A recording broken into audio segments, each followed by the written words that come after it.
Hello guys, एक बार फिर से गिरी केमिस्ट्री क्लासेस में आपका स्वागत है। आज हम लोग थर्ड चैप्टर इलेक्ट्रोकेमिस्ट्री के next topic standard hydrogen electrode क्या होता है इसके बारे में डिस्कस करेंगे। चलिए, स्टैंडर्ड इलेक्ट्रोड पोटेंशियल क्या होता है ये आपको हम पिछले वीडियो में बता चुके हैं।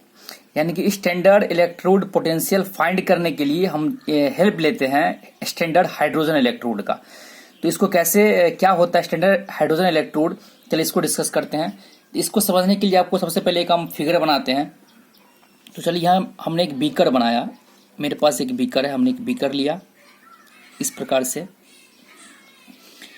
इस बीकर में सॉल्यूशन है, ये जो सॉल्यूशन है इसमें आपका सॉल्यूशन है H+ आयन का, हाइड्रोजन आयन का सॉल्यूशन है एक्वस फॉर्म में, ठीक है। और इसका कंसंट्रेशन है वो 1 मोल है, ये आपको याद रखना है, ठीक है। एग्जाम्पल समझने के लिए जैसे कि HCl, ये मान के चलिए HCl को डिसॉल्व कराएंगे इसमें तो H+ और Cl- ब्रेक होगा, तो वो H+ के फॉर्म में यहाँ पे हमारे एक्वस फॉर्म में जो H+ यहाँ पे इस सॉल्यूशन में प्रेजेंट है, ठीक है। अब हमने क्या किया, इसमें एक टेस्ट ट्यूब, इस बीकर में एक टेस्ट ट्यूब को लगा देते हैं, ठीक है। इस प्रकार से एक टेस्ट ट्यूब हमने इसमें डाला, ठीक है।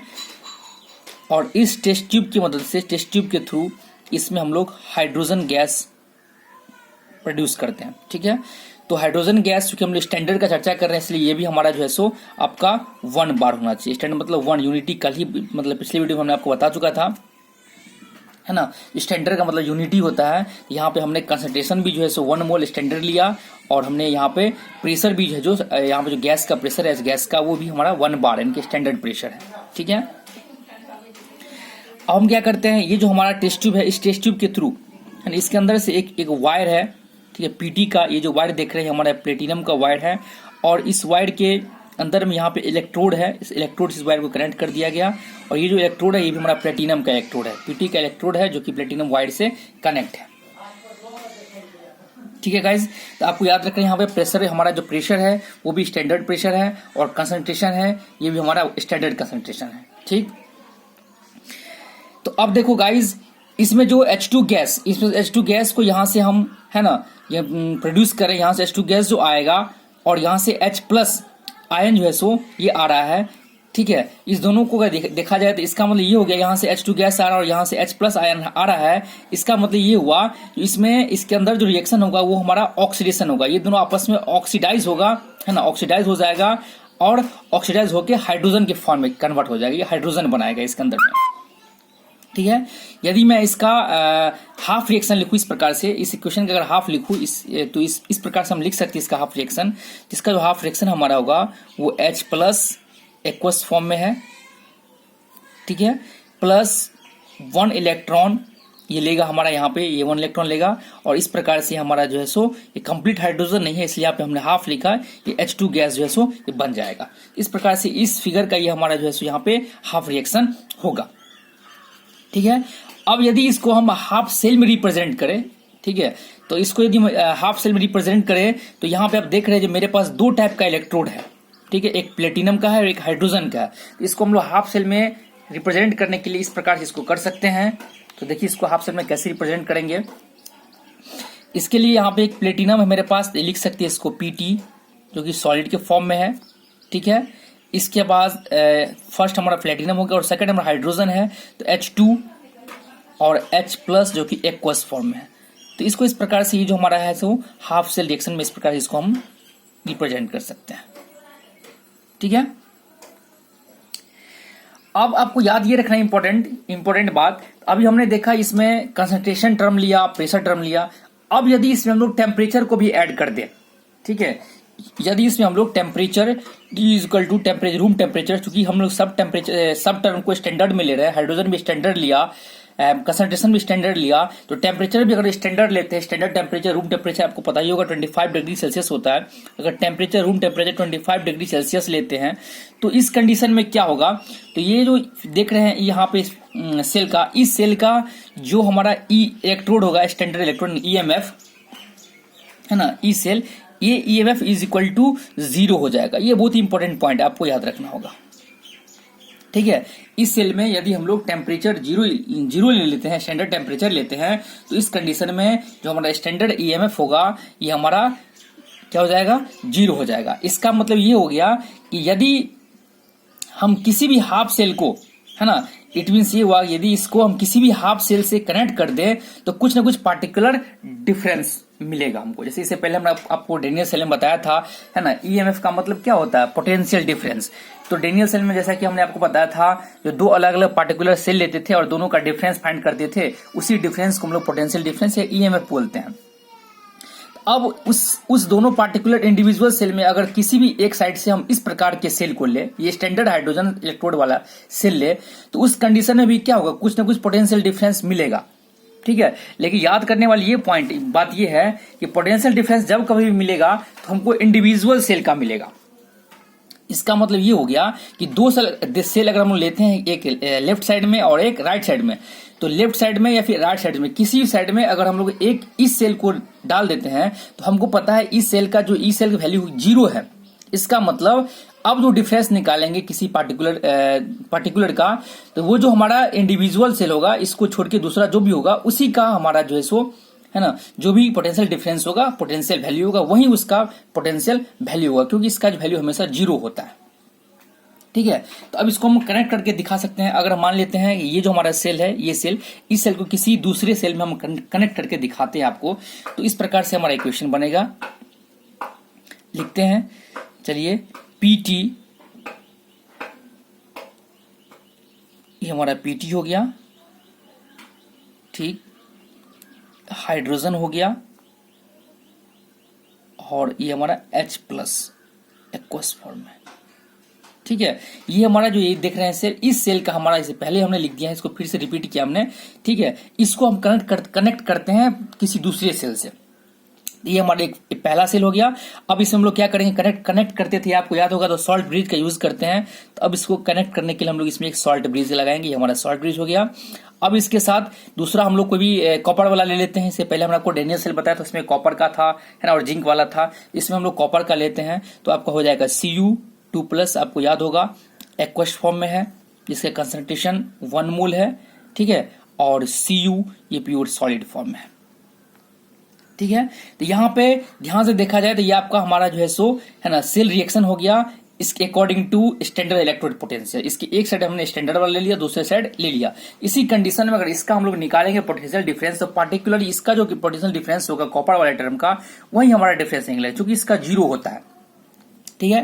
तो यहाँ पे आप ध्यान से देखिएगा, ये जो टर्म देख रहे हैं हमारा, ये टर्म हमारा एनोड वाला टर्म होगा, है ना, और ये टर्म जो हमारा वो कैथोड वाला टर्म होगा, ठीक है। ये हमारा सॉल्ट ब्रिज हो गया। इस प्रकार से इसको हम लोग आसानी से लिख सकते हैं। यहाँ पे ये कैथोड का काम कर रहा है और ये हमारा एनोड का काम कर रहा है, ठीक है। तो चलिए अब इसको फाइंड करते हैं इस इक्वेशन की। तो अब इसको अगर कनेक्ट कर देते हैं इसके थ्रू, तो अब इसका हम लोग E cell, standard E cell find करते हैं क्या होगा। तो चलिए, जैसा कि हम जानते हैं, जो ई सेल का फॉर्मूला हम लोग का होता है, standard E cell is equal to standard ER reduction और EL, है ना, left hand side and right hand side और लेफ्ट हैंड साइड का डिफरेंस को बोलते हैं। अब देखिए, इसको हम लोग वैल्यू पुट करते हैं, E0 cell is equal to standard R, अब माइनस यहाँ पे बताएं तो आपको यहाँ पे जो हमारा इक्वेशन देख रहे हैं, यहाँ पे ये हमारा लेफ्ट साइड है और ये हमारा राइट साइड है। तो लेफ्ट साइड वाला यानी कि स्टैंडर्ड वाला हाइड्रोजन इलेक्ट्रोड जस्ट बताया आपको, इसका वैल्यू 0 है। इसके हम लोग क्या कर देंगे, 0, क्योंकि इसका जो ई सेल का वैल्यू निकला है वो 0 है। इसका मतलब E cell is equal to ER minus 0 हो जाएगा, ठीक है। ये आपको याद रखना है। तो यहां से इसको हम लोग कैलकुलेट करें, तो यहां से कैलकुलेट करने के बाद ये जो हमारा E0R है ना, मतलब स्टैंडर्ड रिडक्शन पोटेंशियल फॉर किसके लिए, कॉपर के लिए, इसका जो वैल्यू निकलेगा वो आपका वैल्यू निकलेगा 0.34 वोल्ट, ठीक है। तो ये गाइज आप बोलिएगा कैसे निकलेगा, तो ये आपका ये टर्म 0 हो गया। और यहाँ जो ये E0 सेल देख रहे हैं, ठीक है, यहाँ पे ये E0 सेल यानी कि EMF कहाँ से आया, कैसे प्राप्त होगा, तो ये जो हमें आपको याद होगा पिछली क्लास में हम बताएंगे कभी न कभी डेनियल सेल के बारे में। तो वहां पे डेनियल सेल में हम लोग एक गैल्वेनोमीटर या फिर वोल्ट मीटर का यूज किए थे। तो ये इसी गैल्वेनोमीटर और वोल्ट मीटर से हम लोग को पता होगा ये E0 का वैल्यू जो है सो हमारा यहाँ पे 0.34 वोल्ट निकलेगा। तो इस प्रकार अगर इसको हम लोग जो है सो कॉपर वाले इलेक्ट्रोड से ऐड किया, तो इस प्रकार हम लोग का रिडक्शन का वैल्यू इतना ही आया, टर्म आया। अब चलिए गाइज, अब इसको हम लोग सेकंड एक अदर इलेक्ट्रोड से ऐड करते हैं इसको। तो अब हम क्या करते हैं, दूसरा टर्म लेते हैं। तो दूसरा टर्म लेने के लिए इसी को फिर से लिखते हैं PT S2 H plus aqueous, ये तो पहला ही टर्म था ही। अब हम इसको कनेक्ट करते हैं साल्ट ब्रिज की मदद से।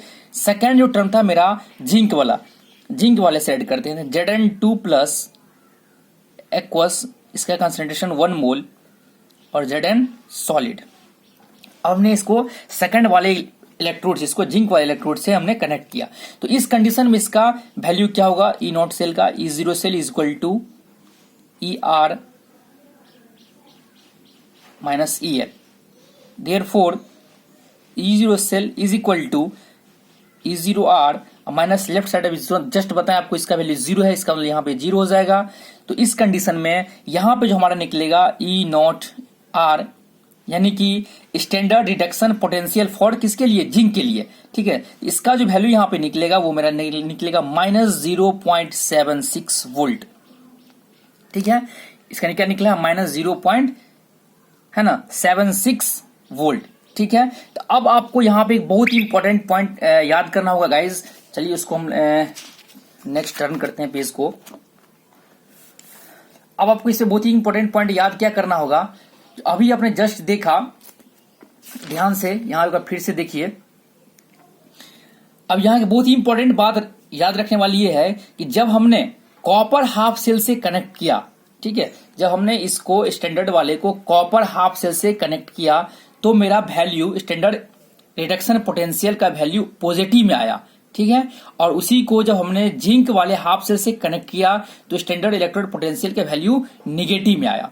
ये बहुत ही इंपॉर्टेंट पॉइंट है, इसको आपको याद करना होगा। इसका मतलब ये हुआ, जो पॉजिटिव रिडक्शन पोटेंशियल जिसका आया है, ठीक है, वे ऐसे एलिमेंट है जो आसानी से रिड्यूस हो जाएगा। इसका मतलब पॉजिटिव जो वैल्यू आ रहा है, पॉजिटिव वैल्यू उसी एलिमेंट्स का आएगा, उसी इलेक्ट्रोड का आएगा, है ना, जिस एलिमेंट का, जो एलिमेंट आसानी से रिड्यूस हो जाए।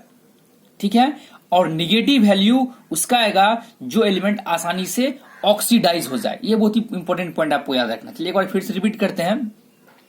ठीक है, जो निगेटिव और पॉजिटिव दो अलग अलग वैल्यू आया था, तो पॉजिटिव रिडक्शन पोटेंशियल जिसका आएगा वे ऐसे एलिमेंट होंगे जो आसानी से रिड्यूस हो जाएंगे, और निगेटिव रिडक्शन पोटेंशियल जिसका वैल्यू आएगा वे ऐसे एलिमेंट होंगे जो आसानी से ऑक्सीडाइज होंगे, वो आसानी से रिड्यूस नहीं होंगे। ठीक है गाइज, तो अब ये याद रखना है, जब आसानी से रिड्यूस हो जाएगा, ठीक है, मान लेते हैं जो पॉजिटिव वाला आसानी से रिड्यूस हो जाता है, तो अब आसानी से रिड्यूस हो जाएगा, इसका मतलब क्या हुआ, इसका मतलब आसानी से इलेक्ट्रॉन ले लेगा वो। ठीक है, और जो आसानी से इलेक्ट्रॉन लेगा, आसानी से रिड्यूस होगा, इसका मतलब हुआ ये बहुत ही अच्छा ऑक्सीडाइजिंग एजेंट होगा। ये आपको याद रखना है। ठीक है, जो आसानी से रिड्यूस हो जाएगा वो हमारा बहुत ही अच्छा ऑक्सीडाइजिंग एजेंट होगा। सिमिलरली सेकंड वाला में था, हम लोग का वैल्यू निगेटिव में आया था, जिसमें रिडक्शन होगा, रिडक्शन पोटेंशियल जिसका निगेटिव में आएगा, मतलब वो आसानी से रिड्यूस नहीं होगा, आसानी से ऑक्सीडाइज होगा। ठीक है, और वो एक बहुत ही अच्छा रिड्यूसिंग एजेंट कहलाएगा। ठीक है गाइस, ये बहुत ही इंपॉर्टेंट पॉइंट आपको याद रखना है। ठीक है, अब हम लोग थोड़ा आगे चलते हैं। चलिए, अब अगर हम लोग कंप्लीट इक्वेशन, याद होगा आपको हम लोग डेनियल सेल बताए थे, तो डेनियल सेल का जो कंप्लीट हाफ सेल रिएक्शन आया था, है ना, उसको थोड़ा हम लिखते हैं। यहां पर तो देखिएगा, Zn2 प्लस Zn, ये हमारा एक्वस फॉर्म में है, ये सॉलिड फॉर्म में है, ये सॉल्ट ब्रिज था। Cu2 प्लस Cu सॉलिड, ये हमारा एक्वस फॉर्म है। ये आपको याद होगा, ये कंप्लीट हमारा इक्वेशन है, सेल रिएक्शन है, जो मैंने डेनियल सेल्स के टर्म में देखा था। ठीक है, तो अगर आप इस कंप्लीट का हम लोग, है ना, ई सेल निकालना चाहे, फाइंड करना चाहे, तो आसानी से कर सकते हैं। तो इस कंप्लीट इक्वेशन का हमारा होगा E standard E cell is equal to standard E R minus standard E L. ठीक है, तो जैसा कि अभी आपने जस्ट आपको पीछे हमने दिखाया है, दोनों का बारी बारी से निकाला था, लेफ्ट साइड का, ठीक है, ये है, और राइट साइड का ये है। अब इस दोनों का अगर वैल्यू हम लोग पुट करते हैं, ठीक है, यहाँ वैल्यू पुट करने के बाद हमारा जो वैल्यू आएगा, ये हमारा राइट हैंड साइड में हमने जो लिया था वो हमारा 0 पॉइंट पॉजिटिव में आया था 0.34 वोल्ट, और माइनस लेफ्ट साइड में जो आया था वो हमारा आया था 0.76 वोल्ट। माइनस निगेटिव में आया था, माइनस, ठीक है, माइनस माइनस 0.76 वोल्ट। जब इसको कैलकुलेशन करेंगे इसका मतलब हो गया जो E naught cell is equal to आपका 1.10 वोल्ट। ठीक है, तो ये कंप्लीट जो हमारा डेनियल सेल की सेंस के इक्वेशन में के टर्म में जो इक्वेशन आया था कंप्लीट, इस कंप्लीट इक्वेशन का सेल का हमने अगर सेल फाइंड किया तो 1.10 वोल्ट आया। ठीक है गाइज, तो आपको आसानी से समझ में आ गया होगा इंपॉर्टेंट क्या इसका इंपॉर्टेंस है, यानी कि स्टैंडर्ड हाइड्रोजन इलेक्ट्रोड का यूज हम लोग कहाँ पे करते हैं ये जानना मेरे लिए बहुत जरूरी था। तब आपको आसानी से समझ में आ गया। इस प्रकार से हम स्टैंडर्ड हाइड्रोजन इलेक्ट्रोड के हेल्प से किसी भी पार्टिकुलर है ना सेल का या किसी पार्टिकुलर हाफ सेल का स्टैंडर्ड इलेक्ट्रोड पोटेंशियल आसानी से फाइंड कर सकते हैं। इसी प्रकार से ये छोटा सा टर्म था हमारा स्टैंडर्ड हाइड्रोजन है ना इलेक्ट्रोड क्या होता है। तो हमने आगे पहले ही बता दिया था स्टैंडर्ड हाइड्रोजन इलेक्ट्रोड जो है जनरली एंड इसके हेल्प से हम लोग रिडक्शन पोटेंशियल को ही फाइंड किया जाता है। तो इस तरह से किसी भी हाफ सेल का आसानी से हम लोग स्टैंडर्ड रिडक्शन पोटेंशियल को फाइंड कर सकते हैं। ठीक है गाइस, तो ये छोटा सा टर्म था, आज के लिए हम इतना ही रखते हैं। ये स्टैंडर्ड हाइड्रोजन पोटेंशियल हमारा हो गया। इसके बाद नेक्स्ट टॉपिक में जो भी होगा उसको हम डिस्कस करेंगे। तो आज के लिए हम लोग इतना ही रखते हैं। आपको आसानी से समझ में आ गया होगा, और अगर कुछ भी प्रॉब्लम हो नहीं समझ में आया होगा तो आप एक बार जरूर कमेंट में लिखिएगा जो आपको क्या प्रॉब्लम है, हम उसको कोशिश करेंगे सॉल्व करने का। ठीक है, और आप लोगों के लिए अभी आप लॉकडाउन का स्थिति देख ही रहे हैं। इस लॉकडाउन के कारण जो है सो हम आप लोगों को कुछ अच्छा से अच्छा मटेरियल देने का कोशिश कर रहे हैं, है ना। आप लोग घर बैठे इसको पढ़िए, देखिए, जानिए, समझिए, और कुछ भी प्रॉब्लम हो तो हमसे डिस्कशन कीजिए, कमेंट बॉक्स में लिखिए। ठीक है गाइस, तो आज के लिए इतना ही रखते हैं। घर में रहिए, स्वस्थ रहिए। Thank you.